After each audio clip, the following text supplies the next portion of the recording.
নমস্কার প্রিয় দর্শক বন্ধুরা, আমরা আজ শুনব অডিও কথা চ্যানেলে আজকের গল্প বাঘ আর মহিষ। তাহলে আমরা গল্প শুরু করে দিই।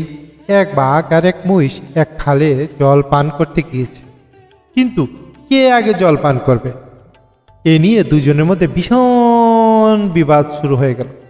দুজনেরই জিত, প্রাণ যায় তাও স্বীকার, তবু বিপক্ষকে আগে জল পান করতে কিছুতেই দেবে না।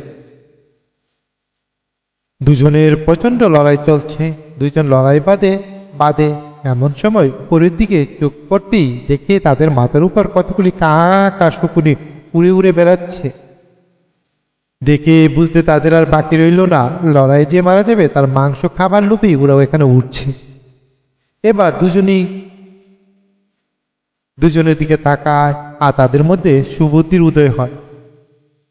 তারা পরস্পর বলাবলি করতে লাগলো, না ভাই না ভাই, আর বিপদের কাজ দেয়। অনর্থক কাক শকুনির আহার হওয়ার চেয়ে দুই বন্ধু মিলেমিশে জল পান করব সেটাই ভালো, না হলে তো ওদের আহার হয়ে যাবে। এই গল্পের উপদেশ হলো, বিবাদে বিবদমানদের কোনো লাভ হয় না, অন্যদের বিস্তর লাভ হয়।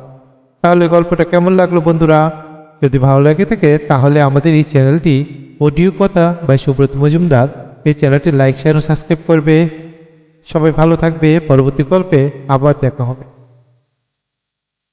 ধন্যবাদ সবাইকে।